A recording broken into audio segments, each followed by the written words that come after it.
What's up, guys? I'm Combat Craig, and today we're going to be talking about Q claims, clear and unmistakable error claims. If you're new around here, type new in the comment. Hello, welcome. If you have a question, put it in the comments and put Q in front of it so I can see that you're asking me a question. Otherwise, somebody down below will be more than happy to hook it up. So the acronym Q stands for clear and unmistakable error. Q claim is when a veteran wants to attack the decision the VA made on a previous claim, and you're basically calling out wrongdoing on behalf of the VA, which is why it's called a clear and unmistakable error in the way the VA applied the law to your claim. So you're attacking the VA. You can file a Q claim. You can file a Q claim at any time, and there's no time limit. You can do this whenever you want. If you got your VA claims file and read through it and spotted a clear and unmistakable error that changed the course of your claim, you can go back to any decision date, even if you didn't appeal it at the time. So I often talk about my decision date not being fair to me. Get down a little bit here. In 1991, if I went in there and really wanted to make an argument for myself, I could go back and file a Q claim. Obviously, that's going to be a lot of back pay along with it. So basically, a Q claim is another way to think about this is the VA did something illegal. They say we are malingering, and then we have Q claim for them. Of course they do stuff illegal. Of course they do it wrong, against the law, by the books. But, when we're just talking about normal chit-chat, that's one thing. When you're, actually calling them out, whole different deal. And duty to assist and veteran-friendly environment, all out the window in a Q claim. So let's break this down in layman's terms. A veteran has a claim denied due to facts that were not known at the time of decision or the law was misapplied. So facts that were not known at the time of decision, the fact that, you did have a nexus letter. You did establish service connection, but they blew it off. You just didn't know how to spot it because you didn't know what you were doing at the time. That could have happened, and that would have changed the course of everything that happened afterwards. And look, I encourage you to go get your claims file and look for clear and unmistakable errors. I'm sure they're in there. And then on the other side of that is, go look and see if the law was misapplied. That also works as well. If they just ignored it or didn't apply it properly, you may have a Q claim. The trick here, or not the trick, just the way it is, this finding has to be undebatable, meaning it's clearly written in the law books, and the VA did not use these statutes to determine the outcome of a claim, or they did not use the facts that applied to the claim to determine the decision, and had it been implemented correctly to go in your favor. So this kind of analogy is like two people walk up and you've never met each other before and you can both agree on it. This is a road and it's asphalt. Yep, I agree with you. Well, in my claim, they said it was the Grand Canyon. Like, obvious, two people could roll up on the scene. It's so obvious and undebatable. That's what a Q claim is all about, in essence. So you may think they didn't use the facts, or the law was not correctly applied, and you may be right. But to bring it to the level of a Q claim, you're going to need more than that. I advise all veterans who feel, like if you want to go pursue a Q claim, go for it. I wouldn't do it on your own. This is not a pro se environment. It's not veteran friendly or duty to assisting. So get a lawyer. Don't do it by yourself. That would be my advice. You can. I just wouldn't advise it. The VA has rigorous procedures when it comes to veterans challenging the decision of the VA. And these should be used as a last resort. VA doesn't take them lightly, and you're accusing them of being wrong. And if you win, like you said, like I said, my example, I could be, have a big payday, from 2020 back to 1991. So that's another thing they don't like. They don't like paying anything, much less being called out for something stupid that happened 30, 40, 50 years ago. So let me hop over to my screen share here. I got a lot of green going on. Painted my wall green. Not Walgreens, just wall green. Hello, everybody. 52 people on. Get those thumbs up going. I'm going to just hop right into it. I don't know why my text isn't stretching over here, but we'll go for it. So how do you prove a Q claim? The Court of Appeals for Veterans Claims defines Q in the following manner.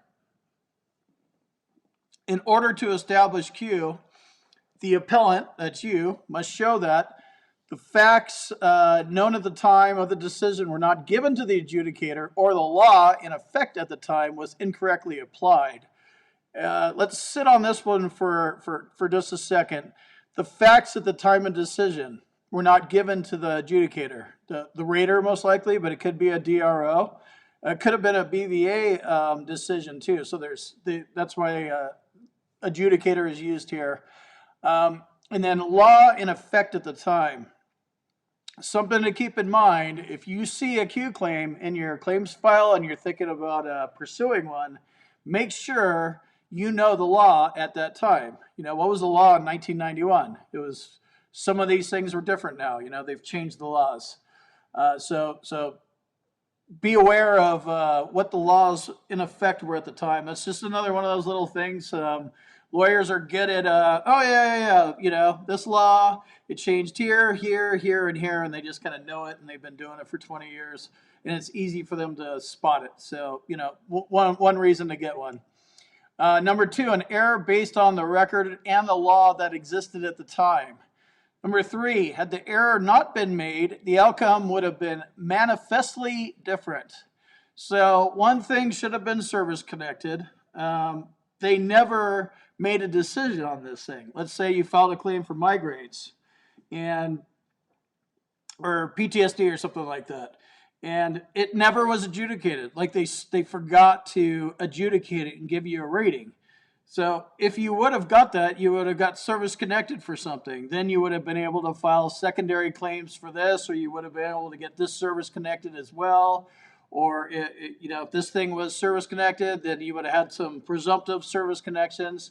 So this thing's a domino effect. If this actually went your way, then your claim would have been manifestly different, is the verbiage here. So that's another example. Did this make a huge difference? How big of a difference did this Q actually make? Here are some of the requirements you want to have before seeking advice of a lawyer. Proof of the error in the fact or law. Do your homework.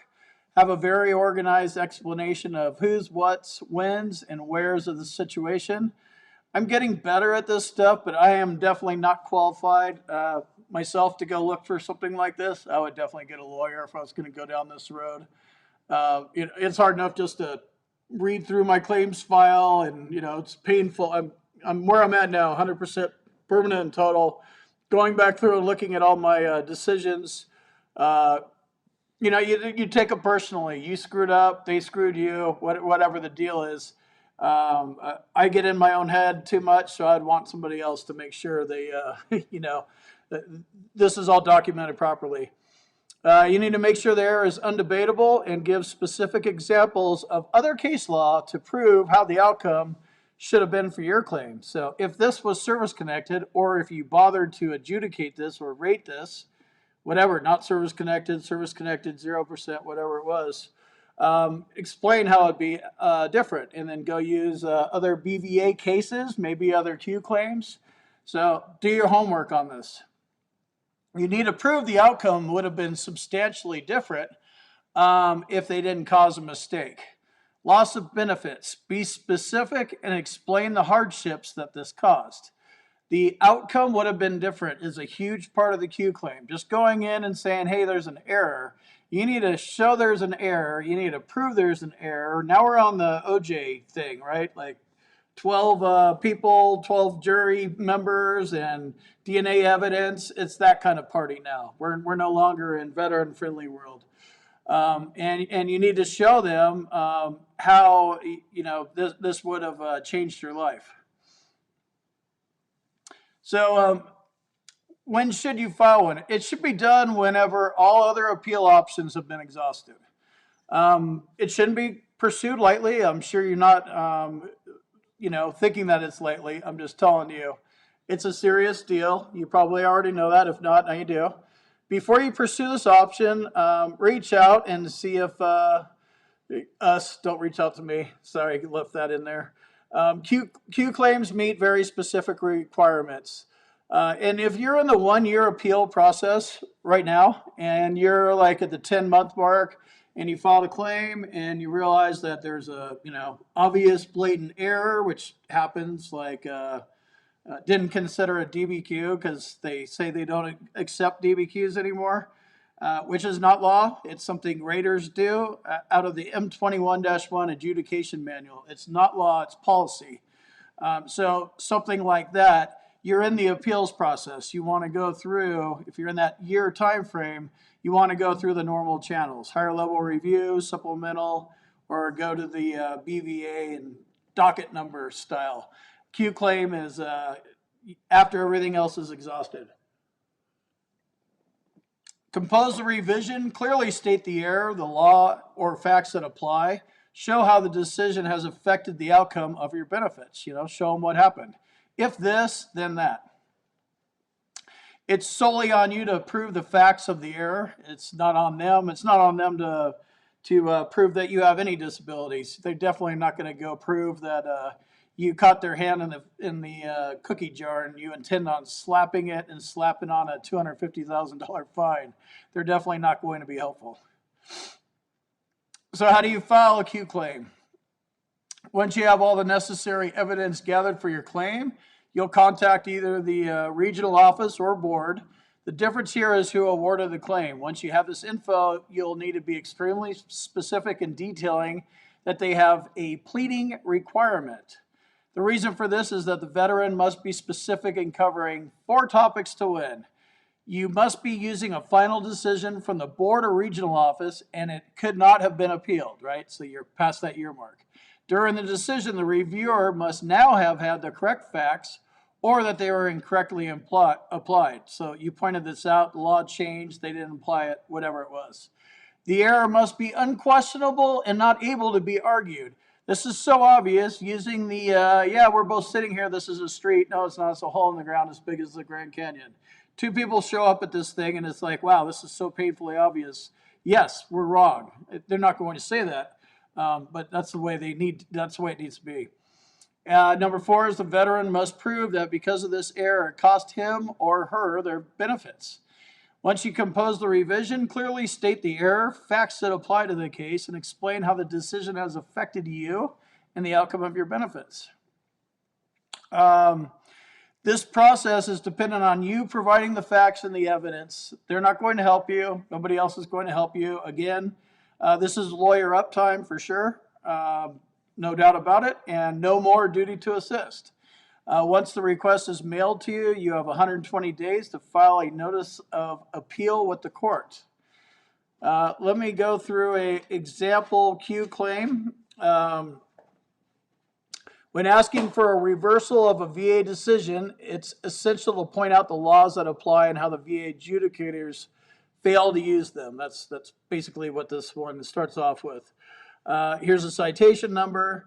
And so basically the issue is entitlement to an earlier effective date for the grant of service connection for bilateral hearing loss to include the issue of whether there was a Q in the September 1989 rating decision that denied this claim.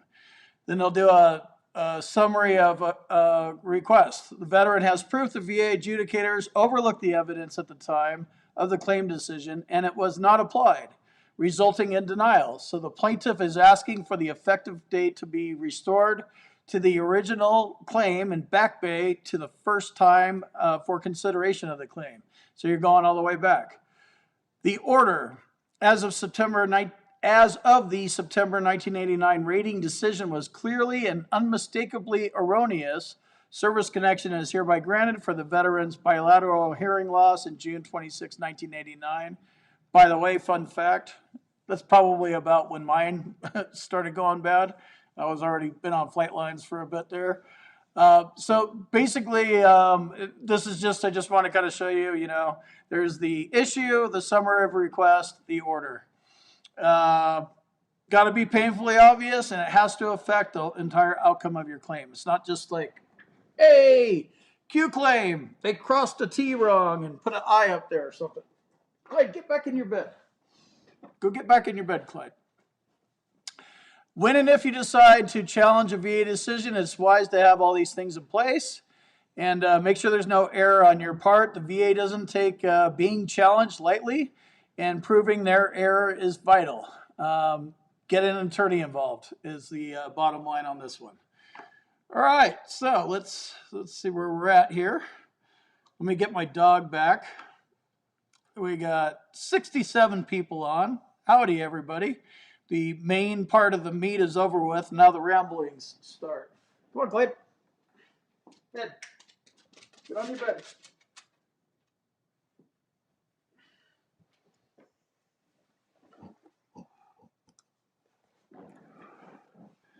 This screen's looking a little weird too for some reason. Before we get into some comments, subscribe if you like this content. Click the notification bell so you get the notifications. Throw some thumbs up on this video right now if you don't mind. We got 68 people watching, 37 thumbs up. If you're interested in supporting me and my efforts, you can join the channel and you get a little custom Combat Craig logos and stuff like that. A few behind the scenes videos, and got the Combat Craig merch going. I think I'm wearing the t-shirt. So they're underneath every single video that's on the channel. So enough salesy, spammy stuff. Let's go say hi. All right. Let's see what we got here. Got a tired Clyde. Yeah, it probably is time for a minty. Want one, Clyde?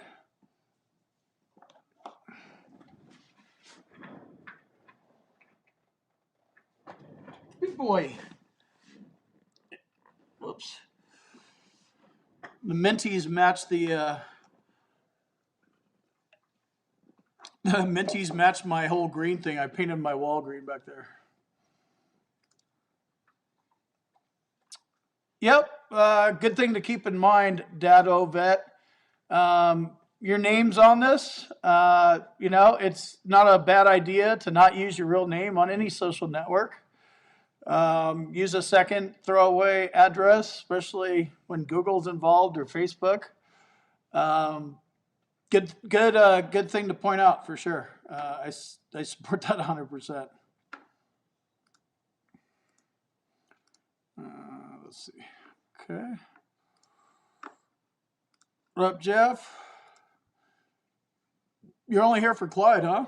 Damn, you're hurting my feelings. LJ, your first live ever. Nice. Welcome to the live world. Yeah, it's a little more interactive than watching videos. M Steele's in the house. Tom Dix. Sterling. Michigan. Yep, snowing up here too. A little bit, like an inch. Oh yeah, I was gonna say I'm not by Park City. Yep, nice having snow. Jeff, what's up, Christopher? You received a cue a few months back. You have to go to the board. I thought it was too rare to have a live stream. Yep, I have them. Sterling's from San Antone. Roland, what up?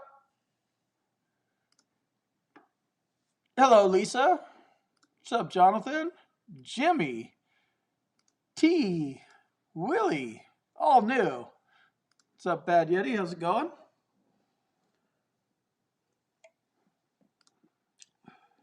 New lesson learned recently. Called VA to ask what exams are needed.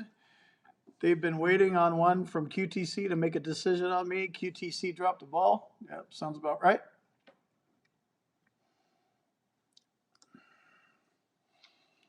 No, you can't. Q claims are different. Supplemental claim is the normal appeal process. Q is a whole different animal. I would definitely not advise trying to combine them. Yep. The whole reason I did this channel is so you can get rid of your VSO and you don't need a lawyer. You learn enough about medical evidence, so you prove your claim up out of the gate, and you just get a decision. You get the rating that you're looking for. Usually doesn't happen right out of the gate for all of us, but whenever you finally start learning about this stuff, it gets a lot easier when you understand what kind of claim you're doing and how dirty the VA fights and all that kind of stuff. Paratrooper girl, what's up? Yeah, so the steps in the appeals process, there's a higher level review, and they just look at it's an adjudicator in Washington, D.C., looks at the exact claim you filed with no new and relevant evidence, and they make a decision based on that. Supplemental claim is another quicker option where you can supplement your claim with new and relevant medical evidence. And then the next step is BVA. So really, it's supplemental claims, just new and relevant medical evidence. And Google it.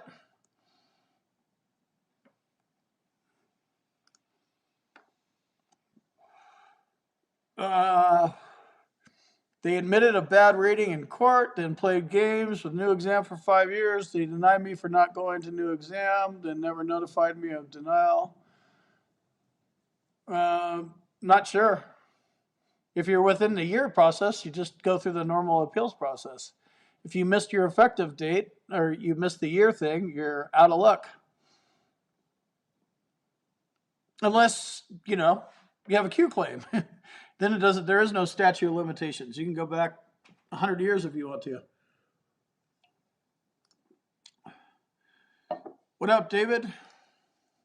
Yeah, it's funny. I know this happens with YouTube and the notifications, and even if you do turn them all on to all, they still don't work. So that's why I mention it so much. A lot of you guys actually want to watch these videos and these lives, and even if you have everything turned on, YouTube still doesn't tell you. So, whatever. We're obviously on their platform. They're not going anywhere. They're the second biggest search engine in the world. I'm married to YouTube, so all their little problems. Oh, wow. Where's my little thing at? Huh. That didn't work. Got a notification of some sort here. Let me check. Okay, nope. Okay, going through. Ask your questions. We're cruising through. Got a mellow Sunday night crowd.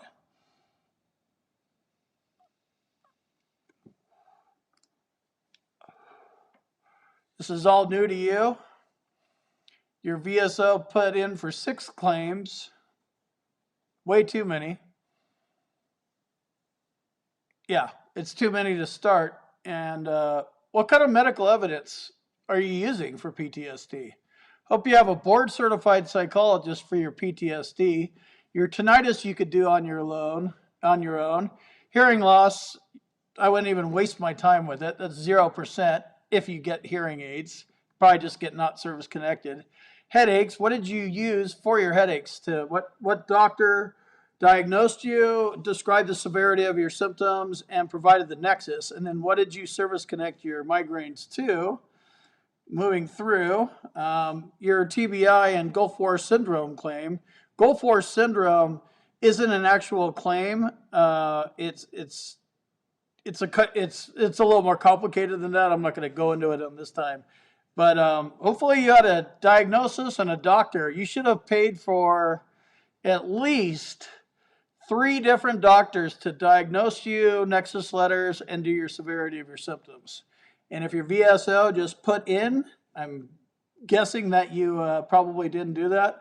I'd be surprised if you get anything out of that. Don't, Robert, I did this too. We all have, and we're all learning. But you're going to lose it, dude. Look into it. I'd start the exit strategy with your VSO now and fire his ass because he's an idiot. Medical evidence, medical claim. Not, oh, I think I have PTSD. You can't diagnose yourself. Your VSO, let's just throw a bunch of shit at the wall and see what sticks. What kind of strategy is that? Did you deploy that while you're in the military, while we were engaging the enemy? Oh, let's go grab some forks and rubber bands and some mortars and see what happens. No, we were surgical. Be surgical with your claim. Same thing. Yep, replace your crappy lawyer. That's just lawyers. They're good at arguing for sure. That's what they do for a living. But they'll blow you off. They're not much better. I'm not going to make excuses for them. I just want you to not have to deal with lawyers or VSOs. Educate yourself. Be serious about your claim. Go get 100% permanent total. $3,100 a month tax-free until you drop dead is probably worth your time. If you think you're just entitled to it, you're going to continue to be underrated. You're not entitled to shit. Now it's too late. Once you file your claim, it's gone. Whew. That's it. You launched it. You got to live with it. You got to wait for it to come back. Hopefully it doesn't take, longer than normal. I'm going to take a quick little intermission break.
Forgot my drink.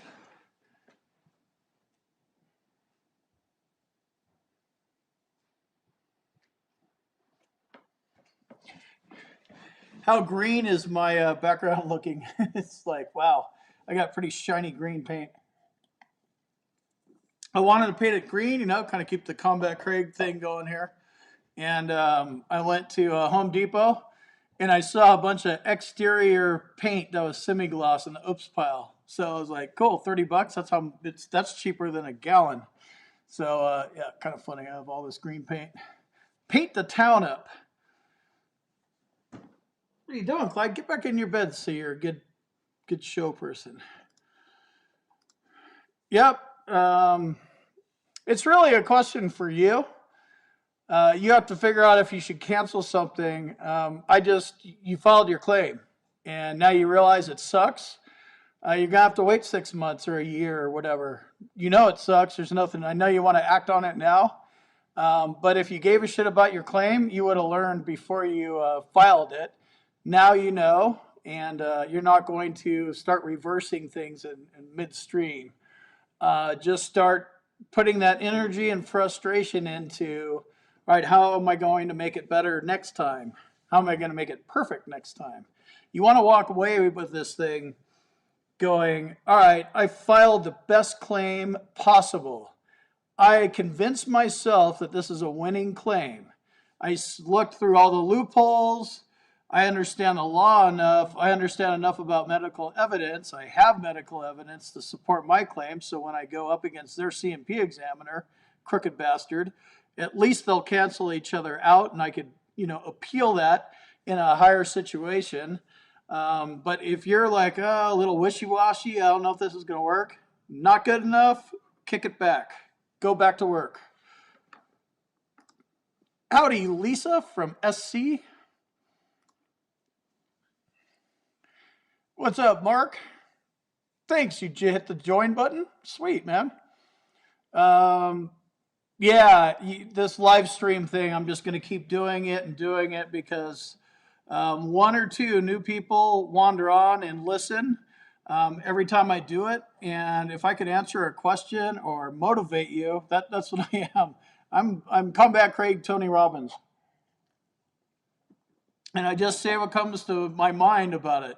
And I don't really give a shit if you have a weak, shitty claim, or you're not strong enough, or your mental health's too bad. Nobody cares about any of that stuff. Go find your warrior again. And you stepped up for basic training, and when you served your country, you need to go find him now, because he's going to go fight for you so you're not homeless anymore. You're the only person that can do it, so dig deep. Sam, you did a claim for a real issue from the military. It didn't get accepted. How do I fight back? I don't know what a real issue is. I think everybody that files a claim for a real issue, so I'm not sure if I'm missing something on your question. It didn't get accepted. Claim denied. How do you fight back? You appeal it. Or you figure out and learn why it got denied. Did you hire some jack-off VSO to do it? And he's like, oh yeah, perfect. Why don't you hop on my tailpipe and put your lips around that while I drive the car? Were you even paying attention where he was driving to?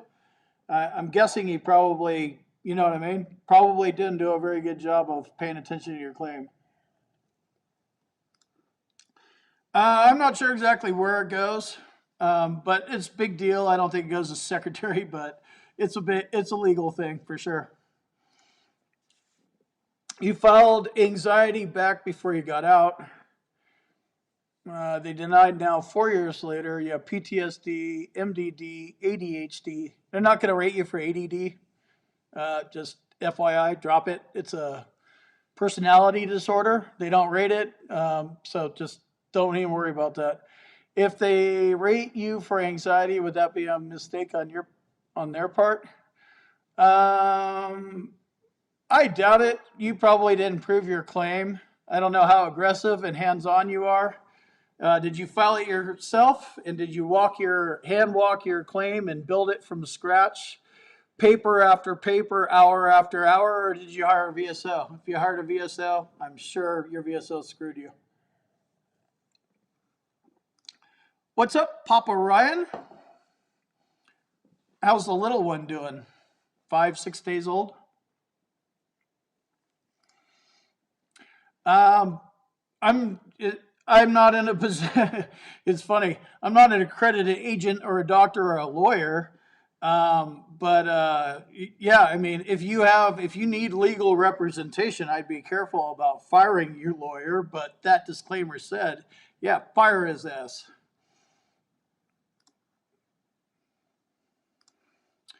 Go to va.gov and file a new claim. But before you start, you need to figure out how your disability is going to be service connected. Is it direct service connection, secondary service connection, pre-existing condition, presumptive service connection? How is your disability, how are you going to connect it? What's your argument going to be? Okay, I'm going with a secondary service connection. Cool, so what am I gonna stick my sleep apnea to?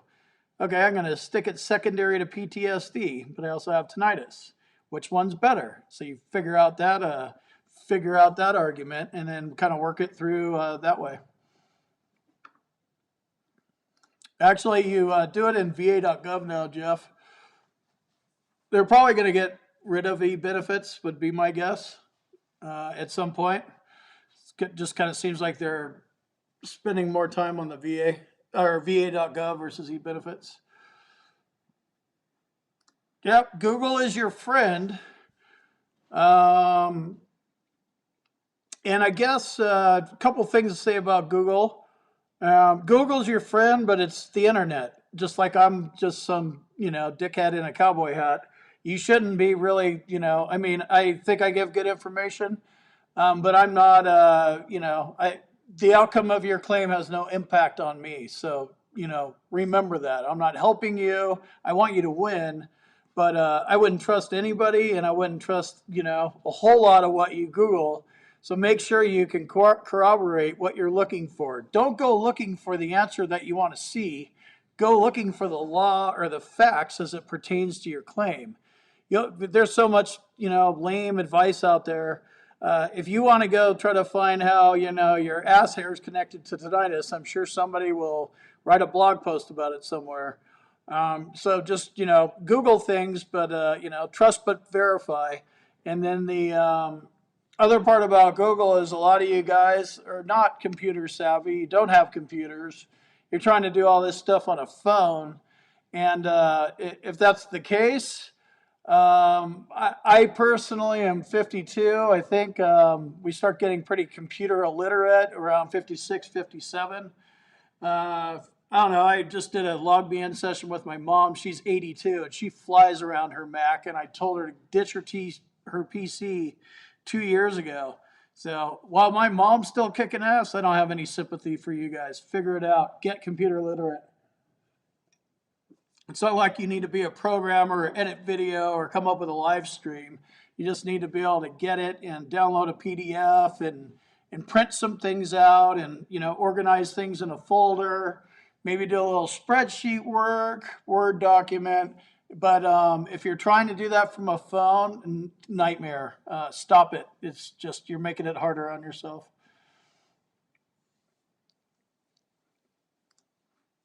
All of them. Wow. That's going to be, I hope you have some time on your hands. I got a couple hours out there.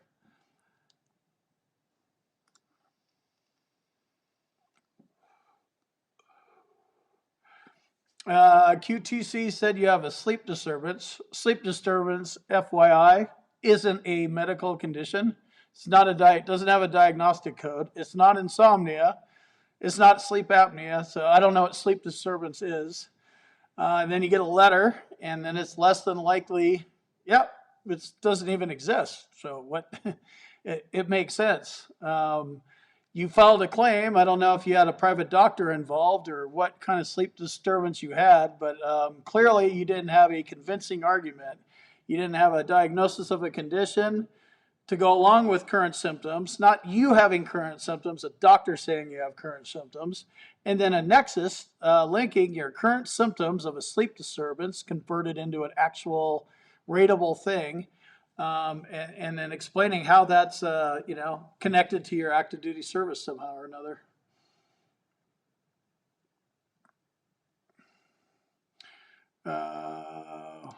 Little Rocket, what's up? Okay, the white claws are running through me, so quick intermission. Where's Clyde Cam? Clyde, get in your bed. Clyde Cam sucks right now. Come on.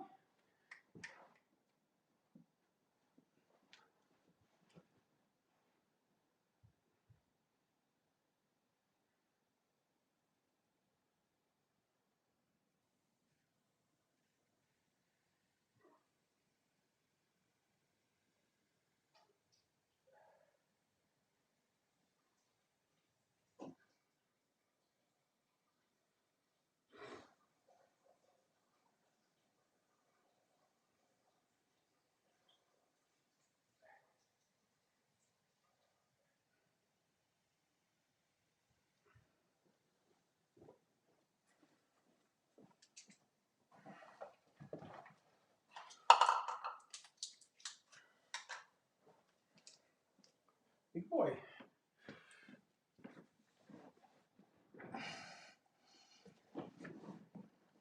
Thanks for waiting. 73 people, 64. Want to see what I'm seeing? Do my live demo mode. So over here are my little screens. And then I have a little, this is behind the scenes. I push buttons to change stuff.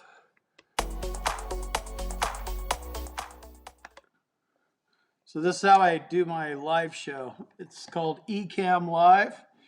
Then I have overlays, which I won't get into. Sound effects. Picture settings. Got my audio stuff here. And then my comments over here. And this whole live streaming thing is something that I'm monitoring for, like, am I connected? Am I having problems? Am I coming through okay? Those are the things that I'm looking for. The comments are secondary. Am I delivering the message that I'm trying to deliver? That kind of stuff. Let's see. So that's the behind the scenes peek. Let's see. Wow, I'll take it as good luck too, Ryan. Boom.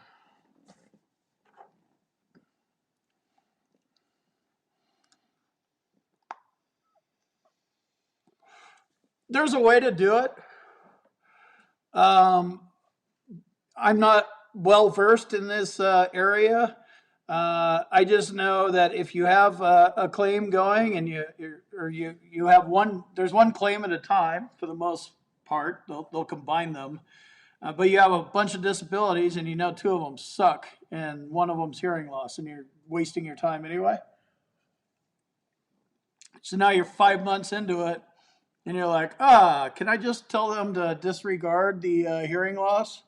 I'm sure you can. Probably not. I mean, they're already doing what they're doing. The important for you to, I would say, instead of trying to rewind a claim that you know sucks, put that effort into your next claim, because you're going to lose anyway. So start working on the next claim that you file. That's a benefit that's afforded to us. We can file a claim whenever we want, every single year until we drop dead. Obviously, do it, figure it out. Once you finally pull your head out of your ass, you file a good claim and you win it and you're done. You get in and out of there. But until then, you're just in the mud bog with them.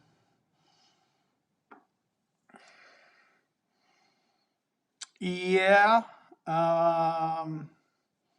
I wonder if I could share my screen. I don't have my screen share thing. I can go look real quick though. Let's see what we got. va.gov.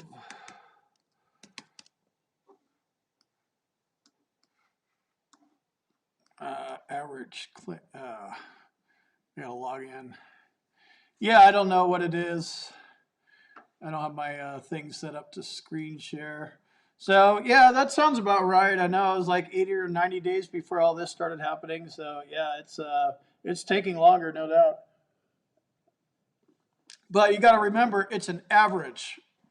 There's still people that filed a claim last week and got a decision by the end of the week. So it's an average. If you prove your claim and it's like, wow, it's so obvious, the rater can just rate it right when you file it. Like, it doesn't even need to go through all, like, wow, win. Boom. Emmanuel Cox, subscribe to the channel. Welcome. So average is definitely longer, but it really, it's a case-by-case basis. They throw an average out there. That's great. Average out of how many veterans have a claim going right now? 30,000, 300,000? I have no clue. A lot. Thanks, Lisa.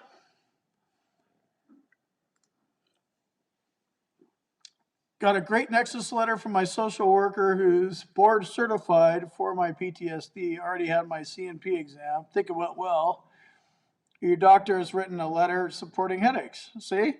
So you understand enough about what you're doing, and you're saying you have a great Nexus letter. That sounds like putting your best foot forward to me. That's like, hey, this is a great Nexus letter. I have a great claim. I'm going to win it. And if you're not doing that, then I wouldn't even file a claim. You're wasting your time. If you think it's going to be a loser, or I wonder, or I hope and pray they're going to, like, they ain't gonna hook it up. I guarantee it. Every now and then you get lucky, but they're gonna fight you. You had a CNP exam for PTSD, but your idiot told me to put in for major depression. Yeah, shaking your head. I guess to that, I would say don't let anybody, any idiot, tell you what to do.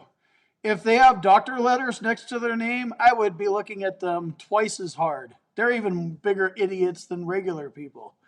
Yeah, they got a little doctor degree, but I mean, great. You got an MD and you're doing whatever you're doing. I got to win my claim. Um, so you got bad advice. How do you check doctors? I check everybody. I'm constantly crawling all over I'm done with the Veterans Benefits Administration, but I'm you know, all over my VA shrinks and my VA psychologists and my primary care because they don't make any sense. They just do stupid stuff.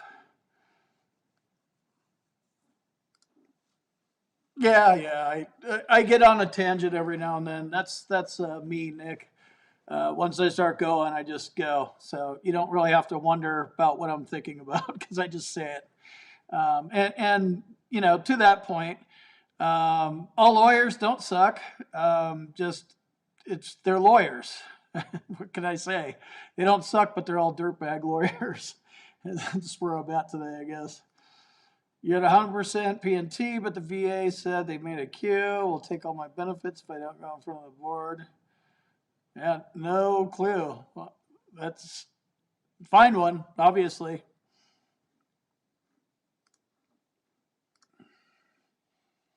What is the difference if you went to Iraq as a civilian and not a soldier? Does it matter? So, Combat Craig flies to Iraq tomorrow and broadcasts the next live stream. Iraq, like, you're a civilian. You're not active duty. Yeah, everything matters. It's a huge difference. You're either active duty military or you're a civilian. That's it. Like, remember before you signed up and you're a little kid, you're a civilian.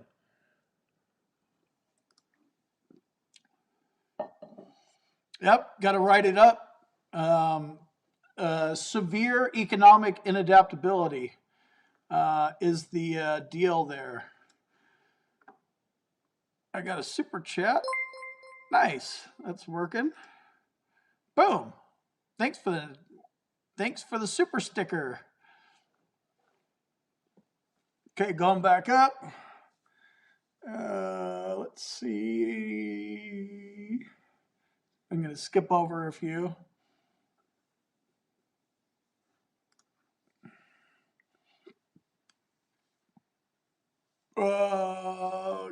Good, you're in your C file. Look for patterns, absolutely. Look for patterns, figure out what you need to do, and file a claim. What kind of specialist do you need? Yeah, absolutely. Don't trust, but verify is kind of where I'm at.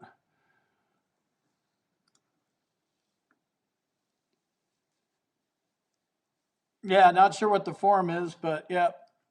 Oh yeah, if you have any problems, let us know.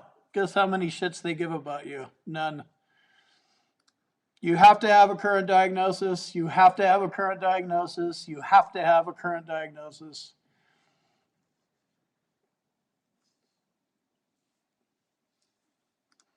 Point and click and read. Yep. And that's just me. I'm not special. I'm just not computer literate. But again, I'm not going to let you guys use age as a crutch because my mom's 82. And she, like I just told her finally after pestering her for 25 years, throw your Windows and all your Android stuff in the trash and get with the program, get a Mac and get an iPhone. And she got both of those things. So, and she's like figuring out how to do the file system and stuff.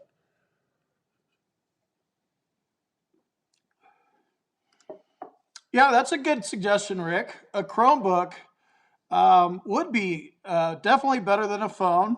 It runs on an Android operating system, which I'm not a fan of at all, but definitely better than a phone. You can actually save things to the desktop, and you can actually print, and you can, bookmark things better. If you're trying to work a VA claim from your phone, you're just setting yourself up to fail. Like, go buy a computer. Whatever. You worry about the money. Chromebooks are cheap, though. That's a good suggestion, man. Yeah, Clyde tries. Oh, big boy. Clyde. Hey, boy. Hmm? Oh, I'm sorry for bothering you.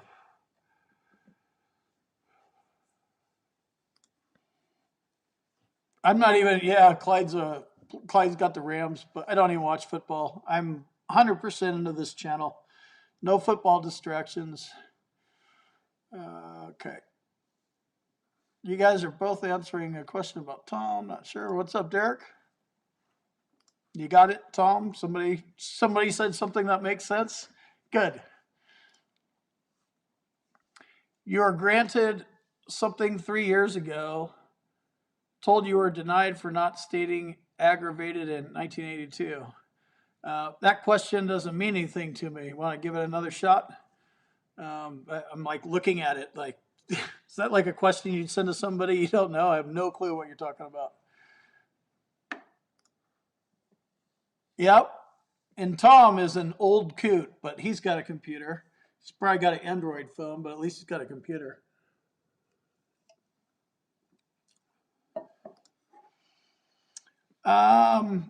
We don't know what a rater does. There's no transparency there. So what we do know about raters is they're overworked, underpaid, which isn't our problem. We pay them to rate us properly. They don't do that right either. We also know that a lot of veterans, all of us have made mistakes. Hopefully all of us will quit making the mistakes. But like we print off our entire C file and send them like 3,000 pages of medical evidence, and they got to read through all this stuff. Has nothing to do with your claim. So yeah, they get in bad moods, but I would have to think they would be in a little better mood when they got their last claim to do for the day, and you give them a fully developed claim. You give them exactly the right amount and the right kind and the quality of medical evidence you need to prove your claim. You have a diagnosis from a doctor, you have a doctor saying you have current symptoms, and you have the doctor saying how severe your symptoms are. Then you have copies of your VA medical records. Any other private doctor that you might have, you include those. And then establishing service connection. However, if you need your service treatment records, if it's a direct service connection claim, you will. If it's secondary, you won't. And it's just a nice little packet, 15 pages, like boom, legal, claim approved. So I have to think that they have to be happy sometimes when it's like, wow, they made it easy. Like I don't even need to deny this. Clyde Cam, disc break. Oh, we need intermission. More music.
Miss me? Just got my DBQ back for PTSD. It says social and occupational impairment with deficiencies in most areas. That is a 70% rating. I'm going out on a limb. I don't know. I haven't seen the DBQ. I'm assuming that's what it means. And my assumption is based on that's what my last DBQ said. So that means that your psychologist, whoever it was, private or VA or whoever, not VA probably private, has you at the 70% level, and you have deficiencies in most areas of your social and work life.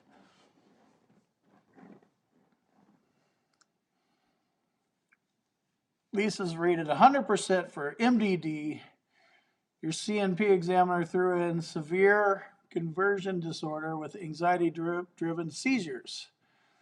Yep, Lisa definitely has talked about her CNP examiner and the rater. I think maybe it was a CNP examiner, the unicorn.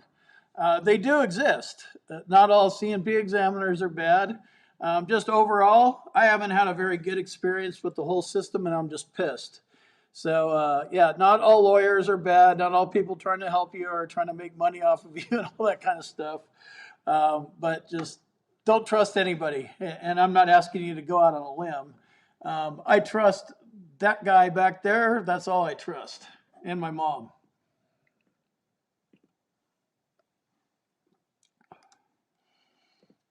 Claim doesn't suck. You just already have PTSD CNP exam next week.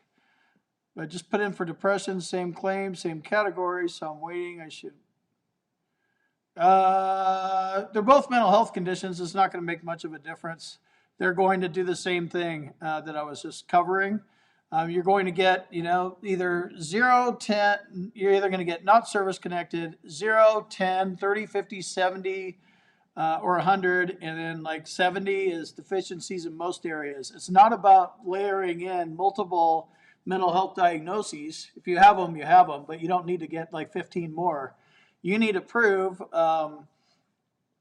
you have to prove the deficiencies in your social life and your work life. How many times have you been divorced? How many times have you been arrested? How much weird stuff have you done in your social life and then over at your work life? What kind of problems do you have there? Do you want to kick your boss's ass? Have you kicked your boss's ass?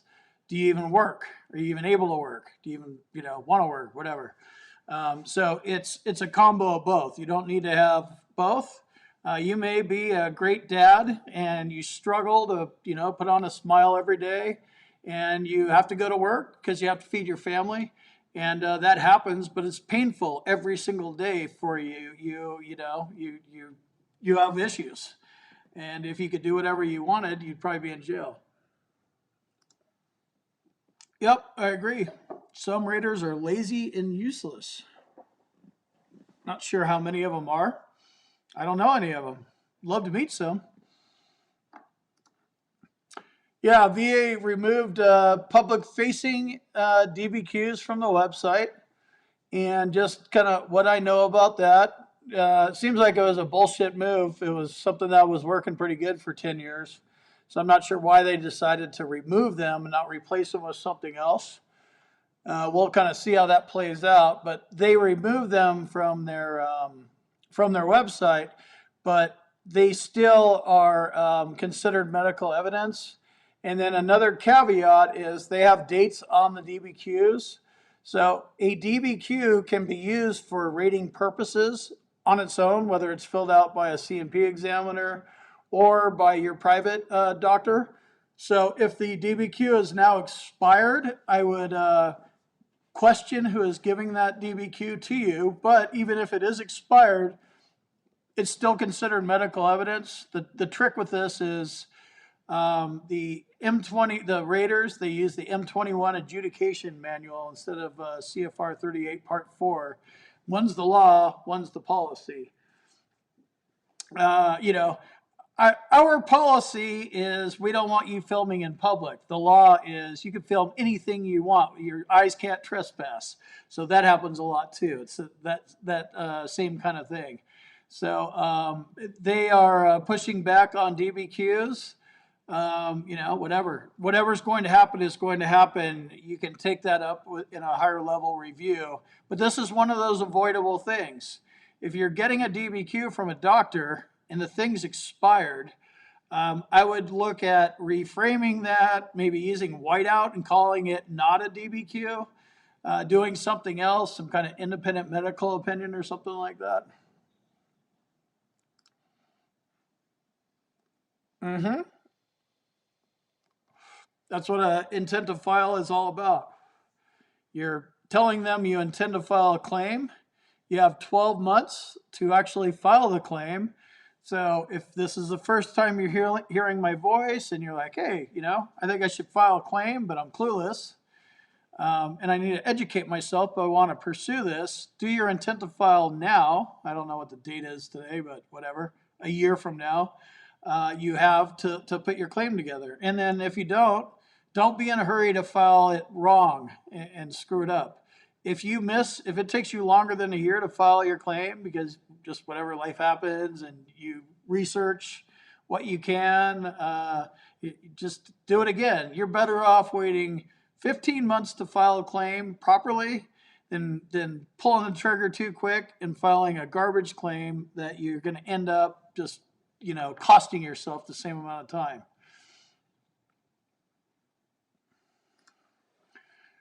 You put in for increase for mental health, your independent medical opinion states PTSD secondary to panic disorder.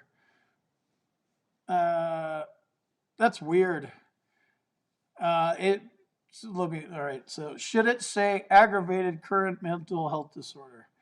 No, it shouldn't say either of those things.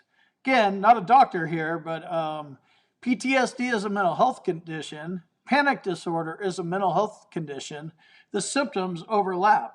One can't be secondary or primary to another. The symptoms are the same. They overlap. There's anxiety, there's depression, suicidal ideation, alcoholism, like you name it. So I would throw that thing away and go get your money back. And it's pyramiding. That's exactly right.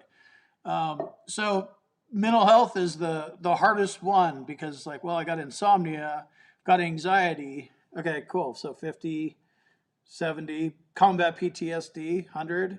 You're doing this little fake calculation, one mental health rating. All you need is one. Get one service connected and then ride that one.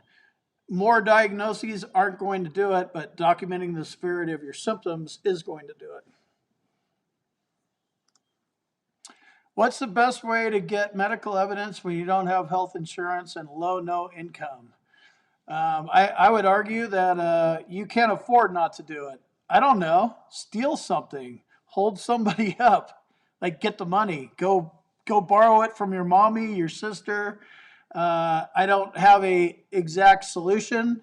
Doctors cost money. I think a lot of them are idiots, but they charge for that MD after their name. They did spend a bunch of time in medical school and all that.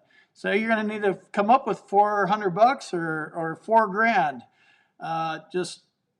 You do this properly, you're going to get the rating that you deserve, and that $400 is you're just going to be like, wow, all I needed.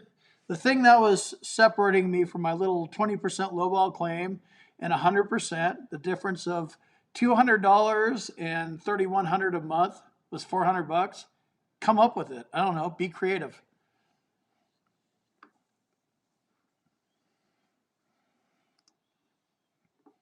Or you could go to the VA and see a doc. You can do this through the VA.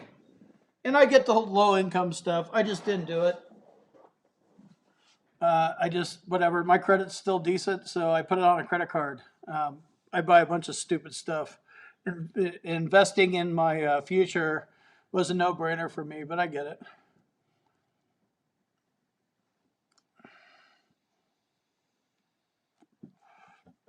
Yep, you're getting good info. I see, Michael. Nothing is free, and it does cost money. And just kind of keep that in mind. This kind of whole concept of, oh, you're a veteran, let's give you free things. You're going to get free. You're going to get saddled up with a 1972 Ford Pinto. Is that what you want to drive across the finish line? It's not going to have a big Corvette L1 motor in it or whatever. Right? Figure it out. Low income, I get it. But low income means more underpaid people. It just get somebody that knows what the hell they're doing and pay the money. I have tangents. Just got off of one. Yeah, I hope you get another third one. It's funny. You're kind of like in this mode where it's like, wow, this VA isn't too bad. I hope it is too. Probably not going to work. VA squishy law. That's what it is. It is. They don't give us a roadmap. They're like, your symptoms need to be like this. You need to prostrate once a week or more to get a 50% rating for migraines. It's just a lot of these things are check boxes on a DBQ. Now they took away DBQs. Squishy law is why lawyers can fight it easily. You can fight it easily too if you know what you're doing, but lawyers for sure. I talk a lot of shit about lawyers, but one thing they do well is fight the VA. They are sloppy. This isn't like criminal law. This is the easiest kind of law to argue because they don't even know their own laws and they don't follow their own policies, and their policies and procedures don't even match their laws. You can drive a hole through them left and right. Mm-hmm.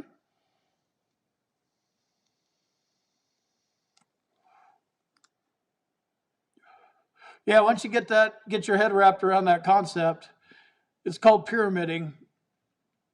Move on to the next category and learn what the next category is. That's the best way to go about your claim. If if you know you're screwed up and you should be at a certain rate, um, just know that mental health is one. All right, I'm maxed out here. Migraines is another one. I'm maxed out there. Sleep apnea is another one. Maxed out there. Different orthopedic conditions. Good. They're not. They're bad. But you know what I mean? Got heart problems. That's another like organ and vein things, and scars suck. But you keep moving around your entire body. IBS, Gerd. Just see if you have stuff and diversify your claim would be should be the title.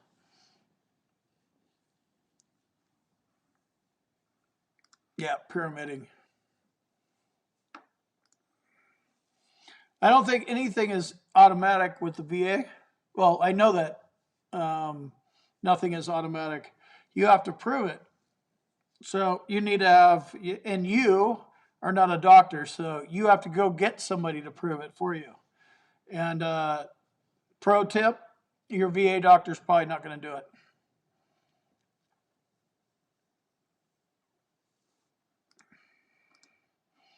Yep. Yeah, they're tough to win. Absolutely. You can and go for it, but whatever level you're at, you need to be a lot higher. I would say I'm kind of like at the beginning stages of intermediate level. I'm not a beginner anymore, I don't think, but I am far from a high pro advanced knowledge of all this stuff. So I definitely wouldn't go after it on my own. But that's what lawyers are for and stuff. Another break time. Clyde.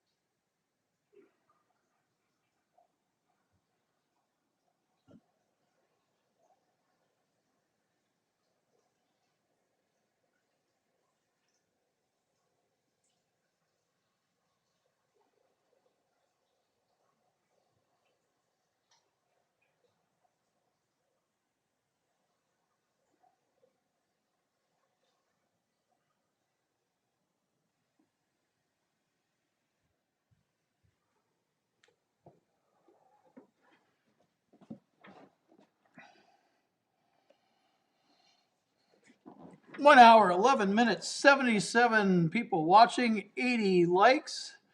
Time for another shameless plug. If you're new around here, or if you haven't clicked the like button yet, I can't find my like button thing. Where's it? Thumbs up. If you are just stumbling into this live stream and you've never seen me before, and it's like, wow, this dude's wearing a lot of green stuff, welcome. And consider subscribing to the channel and clicking the little notification bell. I guarantee you I will evoke an emotion in you. I will get you pissed off at the way you filed your poor claim. You'll hate me, you'll love me, somewhere in the middle. There will be some emotion. Um, and I entertain myself a lot. My dog's really kick ass. And we're all over the board with the VA claim stuff. What's up, Hammer? Yes, it will. Yep. Anytime you file a new claim for something and you're 100% permanent total, be prepared to have your entire file opened up, and you're giving them a reason to go look at you. If you're good to go and you go to the doctor a couple times a year, and the severity of your symptoms haven't changed or they're worse or the same, then you have nothing to worry about. I still think even under that whatever standard, I still think that's kind of risky, but that's just me because I don't trust them, and I've only been at 100% for a little over a year now. Awesome, glad to hear you learned something. That's the point. Eventually, in my ramblings and comments and stuff like that, I say something. I just want to get you thinking. I'm not giving you actionable stuff. I'm not selling you a product or a service other than buy a Combat Craig shirt and keep watching and throw a few likes here and there and stuff like that. But I want to get you thinking. That's the whole point of this. You get thinking, whatever that does. If it makes you angry, if it gives you some hope, all those things. I want to evoke some kind of emotion so you could take action on your own claim. What up, George? My very first member. Never forget that. You're like my the first dollar bill thing. Yeah. Oh yeah. Well, I do membership stuff, so I guess I do charge $2.99 occasionally. Rick's also a member.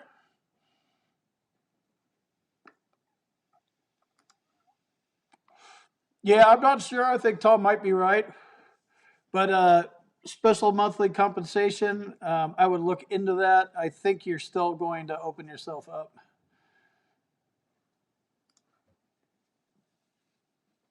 Getting VA medical is not expire. You get service based on time and service, peace or war. We're all given a number rating, 1 to 8. I was given a 3 before my first claim. Are you talking about the priority groups? I think you might be talking about priority groups. The technical name is claims file. I don't know, like veterans claims file, but C just means claims. There's probably, some kind of official form or something for it. I have no clue what it is. C file, claims file. It is the information that you need because that's what you're fighting up against. It's like, you're going into a court case and you don't even, like the prosecutor doesn't even tell you what he's going to use against you or something. That's what you're doing. You're fighting these claims. You have no clue what you're fighting against.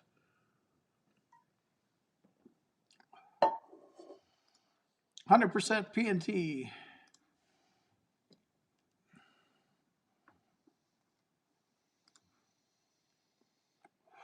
Yep, you need another 20%, Shane.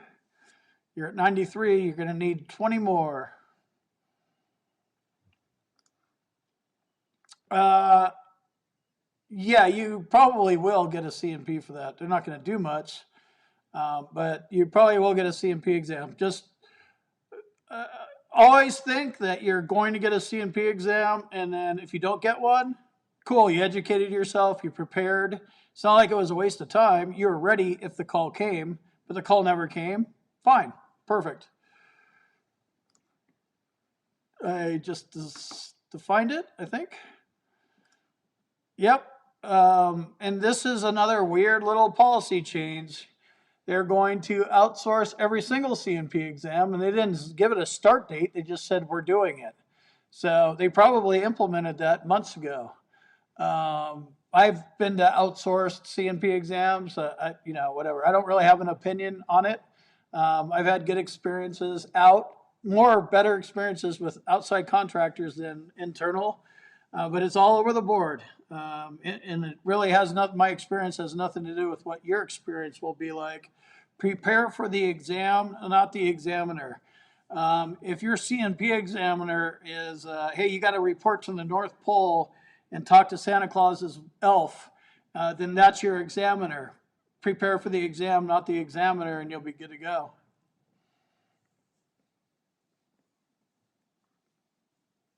Getting stuck in the comments, trying to go through them a little bit. Just put Q in front of the question, Shane. But you're better off asking the question here. We have at least 4 highly knowledgeable people in here that can answer it. And yeah, I might not answer it.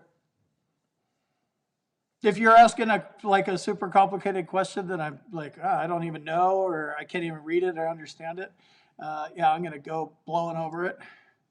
You're 70 for PTSD. Should I file secondary for somatic pain? It sounds like you're thinking about somatic symptom disorder, which is a mental health disorder. So no, you should not file a mental health disability secondary to another one. What's the point? It ain't going to get you any closer to 100. Yes, that way works better, but it's not guaranteed. It's my time. What was that movie? Fast Times at Ridgemont High, right? I mean, we're sharing this time together, but yeah, I don't answer all questions, and I definitely don't answer my phone or emails, but I do this stuff, so hopefully you get enough. No clue. I wouldn't get a 1-bedroom apartment around here. Southeast Idaho, this is a place where you get land, not apartments. Probably more than I pay, I would imagine. You are your only advocate when it comes to filing a claim. Think about it. You may have an advocate at the time, but consistently throughout your life as a veteran, you are your only and best advocate. So I agree with the best advocate part. You're 30% for mental health. Do I request an increase? Paid for IMO. I'm working with the company. I'm being pushed to just file. Should I ask for someone else to help me? Yeah, no clue. No clue. Not sure, but you're asking the right questions. Find the answers. Not sure what you're trying to increase. And you're working with a consulting company. Unknown if it's what the situation is, but you're asking the right questions. Should I ask for help? Should I slow down? Because they want you to file so you get a result, so they get paid. The good news here is that if you win, they get paid. You're probably on one of those kind of deals where you have to win in order to pay them. So they're probably doing something right, but I would double check it.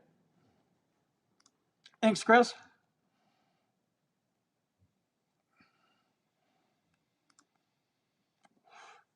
Yep, me too.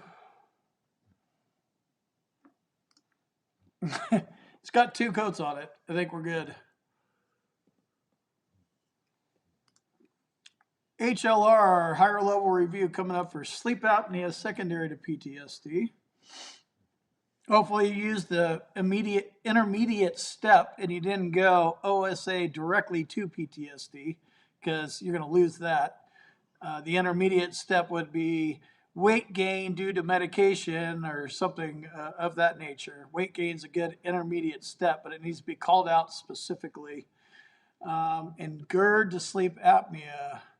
So I'm guessing you probably have PTSD service connected, OSA not, and then you stacked Gerd onto OSA.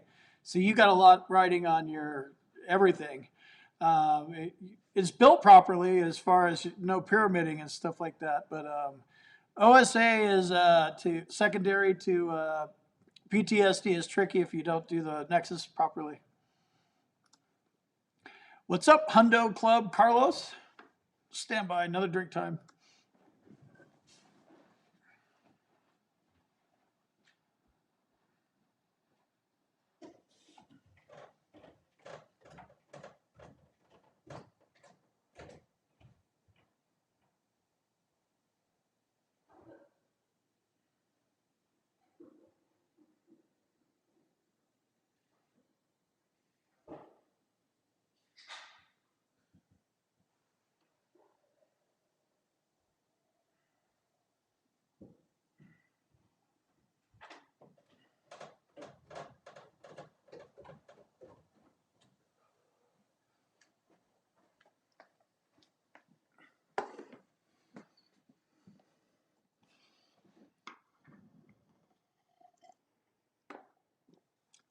Thanks, Jeff.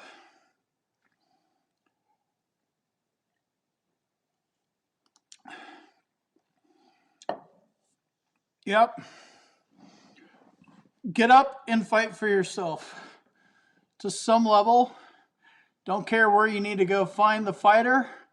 You better go find them because you're going to get your ass kicked without them, and nobody cares about you and your problems, no matter how much they say our country loves our veterans and blah, blah, blah. It's lip service. Nobody gives a shit. So you need to, and you are your best advocate. So get out of your mental health problems and advocate for yourself.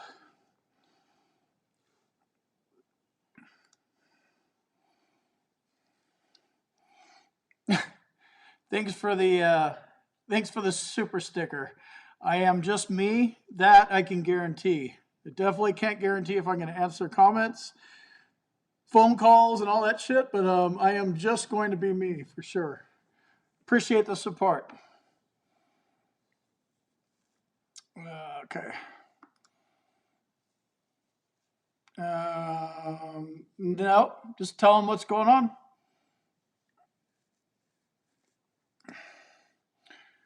I have a video about it on my channel. I don't know the form off the top of my head. There is a form now, but it's a FOIA request. Just Google FOIA request VA claims file and sort through it. You might get some old news. I don't know if it's form 3288. Cool. I trust Rick knows what he's talking about. You're probably in group 1, Tom. I'm sure you are. That priority group, I should do a video on that. I remember when I was not service connected, I was in priority group 8. I was like, wow, this sucks. So like it's even worse VA healthcare when you're in priority group 8 or 7 or whatever. Just know that you probably are in group 1, and that's a good group to be in. I'm sure they just backpedal and delay.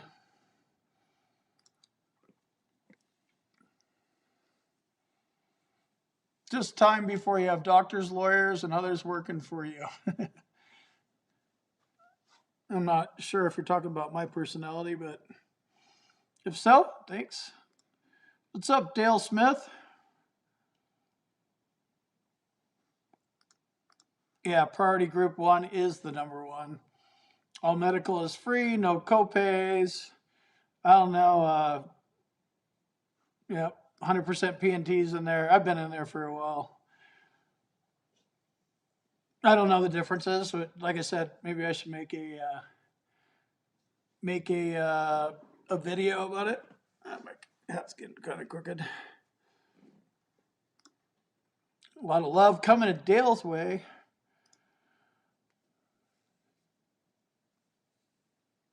Yeah, you're gonna need more than a phone if you want to fight for yourself. Go like find someone that has a computer or something, library, something like that.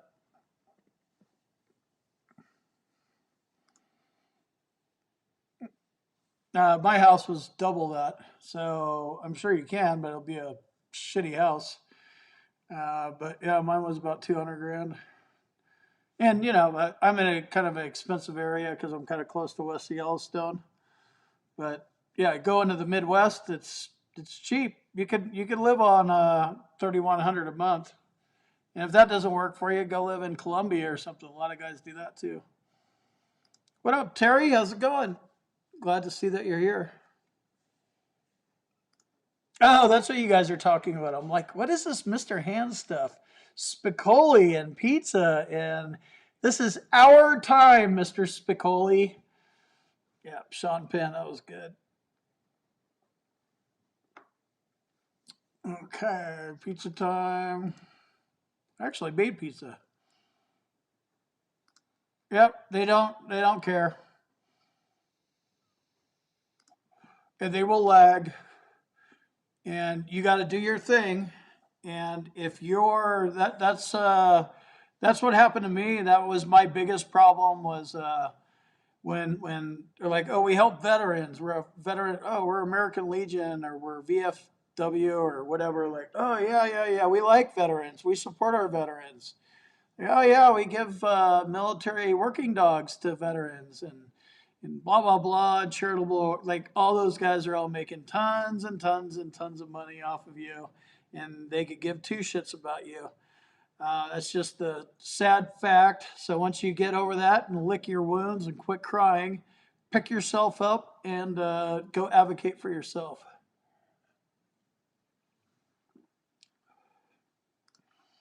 Yeah, exactly.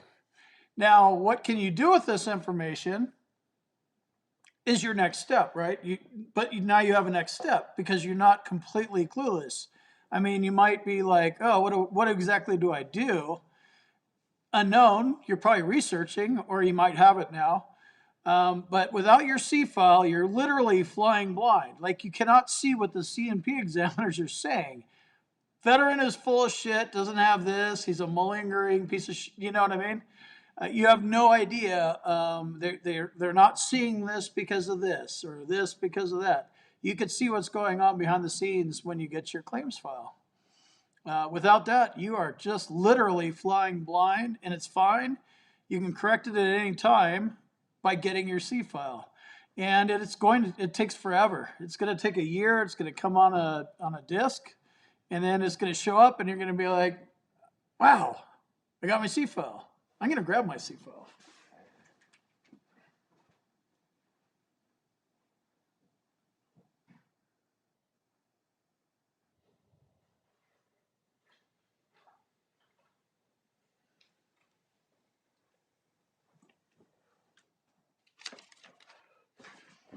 This is how it shows up. It's like a disk.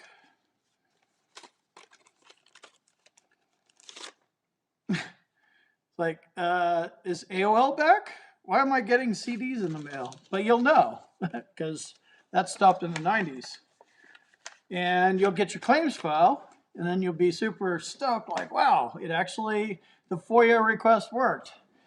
And then the next thing you're going to do is, oh, no computer I own has a CD player because he stopped making those about 10 years ago. So, at some point, go to Walmart or Amazon or whatever, and you're going to need a CD player. I don't think I've had a computer that's had one for probably a good 10 years.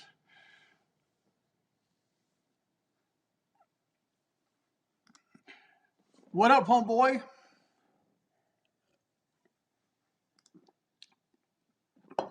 I've heard of that, and I'm going to write that down as a video topic because I need to learn more about it. And I know they reference a lot of stuff in there. I definitely wouldn't call it the secret book of the VA. I know enough to know that it's not a secret book, but they do base a lot of things off of the JSRRC. So thank you for the suggestion. That is actually a good topic to make a video on. This guy. You're allergic to VA doctors. Is that rateable? Yeah. You and me both, man. It'll probably take a year. Could be faster. My baby bladder's not doing very good.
Yeah, travel and learn. That's I mean, you have to go there.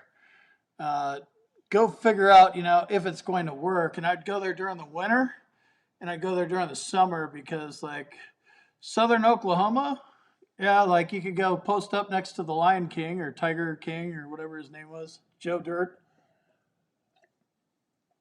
I know southern Oklahoma is cheap, but I'm sure it's humid. I'm sure there's, whatever. You can find a place to live. Southeastern Idaho is definitely not the cheapest place in the world, but not in the world, but in the country. But I like the snow here. It's Rocky Mountain snow, so it's light and fluffy versus Midwest snow. I don't come from a place where there was snow, so light and fluffy sounds better than wet and sucky.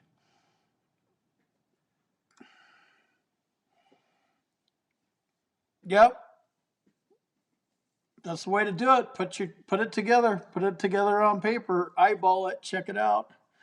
Run it by a few people. Run it by yourself. Whatever you got to do to understand what you're doing. And keep looking at it, and it's like, all right. And a good measuring stick is like, whatever your last experience was, you learned. Like, okay, I'm gonna have to put time into this. Wow, I have to put a lot more time than I thought. Okay, great. Then, after however long, 2 months, 3 months, 4 or 6 months, it's like, wow, I know so much more than when I first started. Like, not only do I, like, this is a winning claim. That's when you file it. Thanks. Yeah, our chat is welcoming and lots of good answers and questions, and we got some good people in here.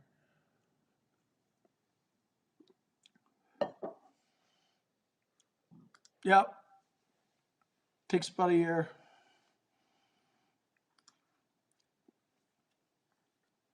No, I haven't done one on South Dakota. I know it's bitching to live there, though. Is South Dakota still Rocky Mountain snow? I think that's the beginning of the Midwest, right? Still kick-ass state, though. Like, great benefits. They take care of veterans. And take care of. That's like oxymoron piled on top of oxymoron. But Montana takes care of veterans. We'll see how Idaho does. And everything's on a personal, I'm sitting here, I got the microphone, so I'm just rambling whatever comes out of my brain. A lot of this stuff is all based on my experiences. My experience is not going to be it's going to be different than yours for sure. Yeah, FOIA, Freedom of Information Act. Brady was supposed to get a C&P exam for your feet in 2001 when you got out. Never heard anything back. They messed up your address. Yep. I don't know if that's an excuse or a statement, but it ain't going to help your claim.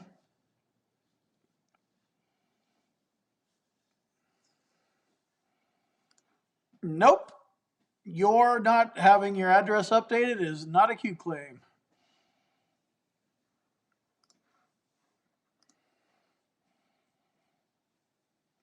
$17 items in 2001. Got 2 10s, 2 zeros. Challenge 10 for DDD.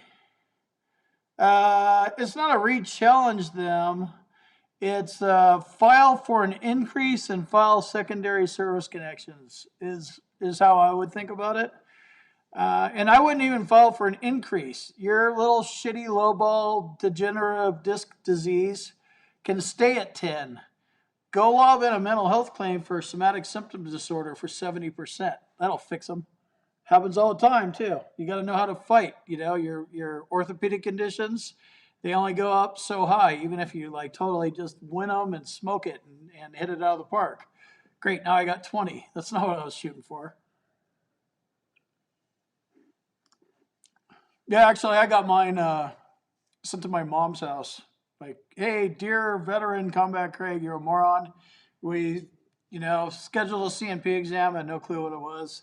You didn't show up. We went through this whole thing, and by the way, claim denied. I was like, what does that mean?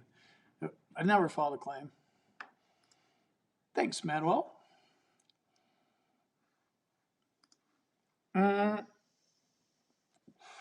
Do it. You have to call the VA or fax it in. If you go into e-benefits, I think that is still in e-benefits. You can change representatives, but you can't remove them through e-benefits. Another one of those. I mean, they want you to have a representative. They want you to have representation. That sucks. So you can continue to lose. But you can either call it in or fax it and say, I want these guys out of my account.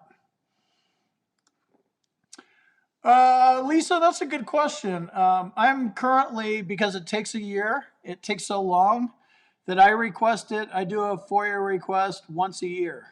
So I requested my second one, even though nothing has changed. Just get another updated one, who knows? That nothing should have changed. Like the pages should be exactly the same. I can't wait to see if it's actually changed. But I would say once a year is a good thing. It should go faster. It shouldn't take a year. But whenever you're engaged with the VA, you should always have an intent to file open for the entire year. And I think you should always have the freshest copy available of your C file. And you may even think like, wow, I'm 100% P&T. Like there's no rating. Like I wouldn't be surprised if there's more stuff in my file.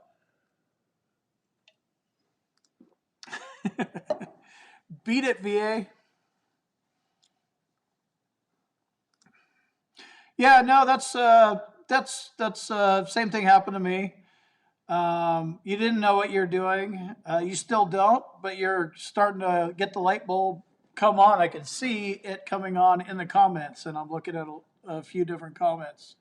But planting seeds, you did this, that sucked. You didn't know what you were doing. Your VSO didn't know what you were doing.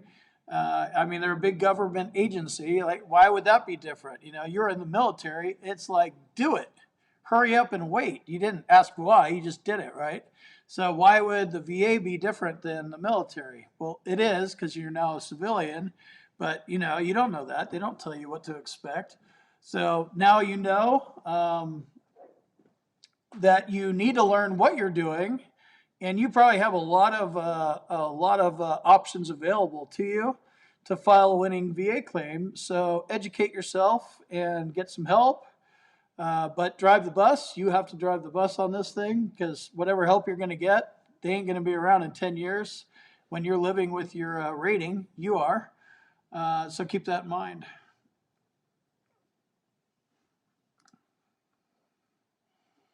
Oh, that's Joint Service Record Research Center. Thanks. I knew it was some weird thing. CMP exams for plantar warts and calluses. Low ball. Those are skin conditions. I would run away from them. Oh, okay, you have a diagnosis for plantar fasciitis. Now we're talking. So are those plantar wart? Oh, they must be on your feet. So these are feet things. I just think warts and calluses, I don't know. They just sound like low ball skin conditions that are a waste of time. I'd be focusing on your depression secondary to the fact that you have warts and calluses. That, as illogical as that sounds, it's actually a logical argument. Look into it.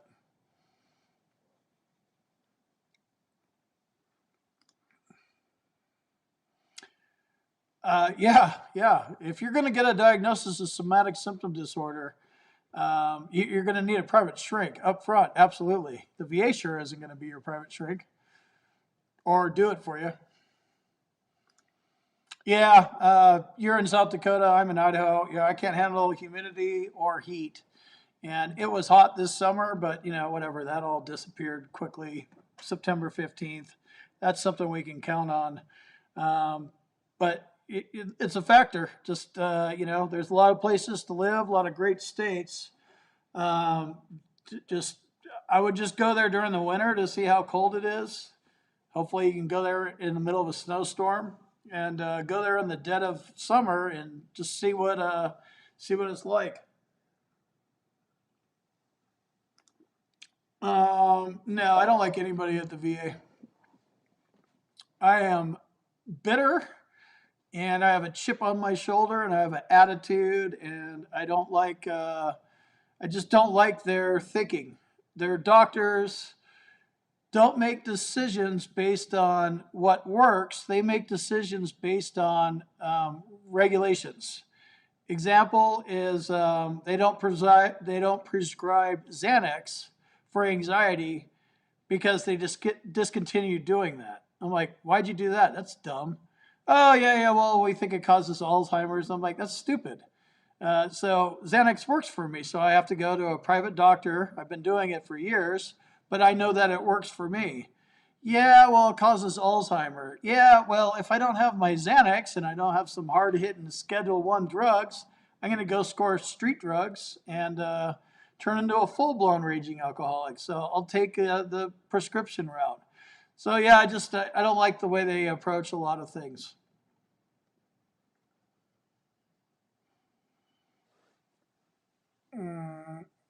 Never got the letter. VA excuses. Yep.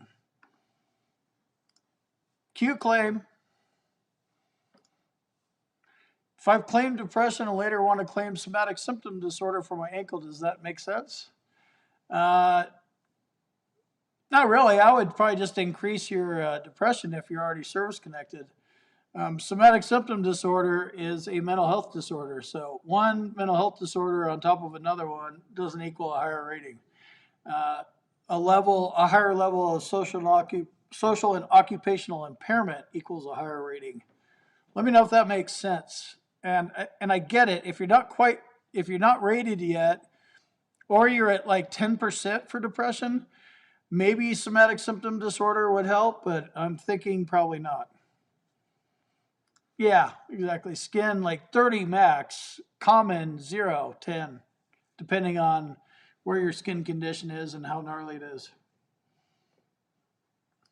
Oh, it does have humid summers. Yep. That's why I don't live there. I don't like humid.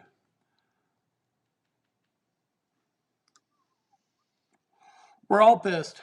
This shocks nobody. Oh wow, do you like anybody at the VA? No, I'm pissed off at the VA. That's why I built this thing and why I'm so committed to it. I'm so pissed, but I can't do shit about it. There's no Q claim. I'm not going to win any of that stuff. So the next best thing I could do is get somebody else and get a hold of you younger than I was and waste less time and money and get the compensation you deserve. And so far, it seems like people are responding to what I have to say in the channel, and I'm stoked on that. Brian, you seem new. If you're not, I apologize. If you are, welcome. 90% total, 50 for mental health, struggling to get 100. Yep, got a long way to go. Had 40 for upper right, blah, blah, blah, blah, blah, blah. Yep, this is the game you're in. You're stuck in a pigeonhole here. You're at 90%, so you're either 85, 86, 87, 88, 89, 90, 91, 92, 93, 94, rounded down to 90. And you're going in and filing another low ball, shitty orthopedic condition, and they're going to knock you down from 20 to 30. I would suggest making sure that you have everything as protected as you possibly can, meaning complain about all your symptoms so the likelihood of them reducing them are lower, especially with things like radiculopathy. And I know that's tough. You get a coddle epidural and it removes it, in my case anyway. But you're going to need high value claims: obstructive sleep apnea, Gerd, IBS, chronic fatigue syndrome. Your mental health is low at 50. Increase that too. That alone would, depending on what kind of 90 you are, that might get you there. We are alive.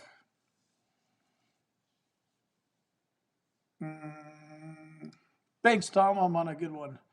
An hour and 47 minutes. Holy shit. Got my first thumbs down.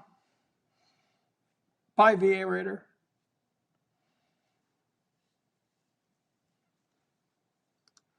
They do? My understanding of Xanax is, do you get it personally, LJ, Lenny? Do you get it personally, or is this something you've heard? Because in 2010 range, they stopped prescribing Xanax. Now, if you've been taking it prior to 2010, there's probably a lot of guys that are still being prescribed Xanax that have been on it past this like date that they came up with, which was around 10 years ago. But when I asked in 2012 and showed them my Xanax prescription and, hey, this all works, they're like, nope, we don't do that anymore.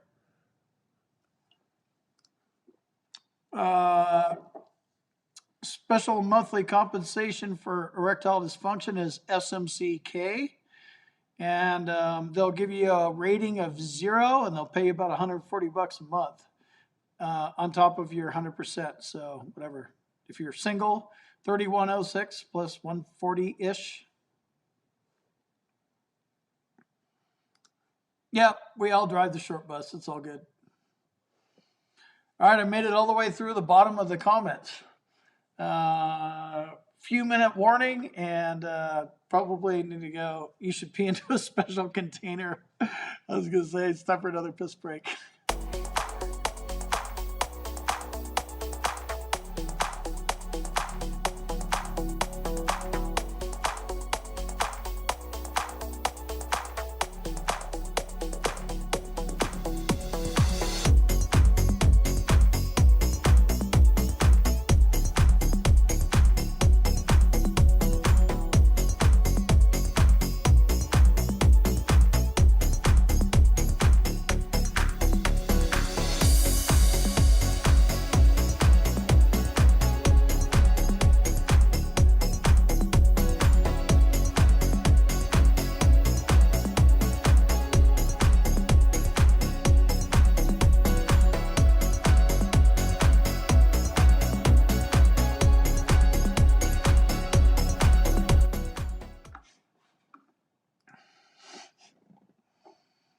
You pee into a special container. Contents is measured for volume and flow. I don't know if that's a statement or a question. Sounds good. Your rating can always be lowered when you're filing a claim. Absolutely. In that particular case, you've already filed a claim and it got denied. So they're not going to go after and reduce the stuff that you got approved for. They're going to, you know what I mean? So you're probably okay in that particular context. I don't know. Yeah, not everybody's ready. Just all we could do is you can't force, hey man, you have problems. Like you may know a veteran that's you think has problems, but that's just your opinion. You're not a doctor. And they need to be receptive to taking care of themselves. I wasn't for a long time, so it's not like I'm special. We all have our own, stages of dealing with this stuff. And yeah, whatever. Come in, throw some thumbs down, throw some thumbs up. It's all good.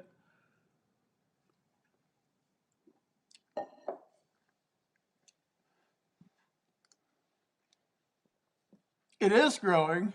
Love the music. Got the dance music going. I don't think I'm going to go with the country music stuff. Graphics are getting better. My new camera's coming next week. So I'm going to be super duper high res. I know it's pretty high res now. I'm trying to make this thing better. And this live stream format is good because nobody's doing it.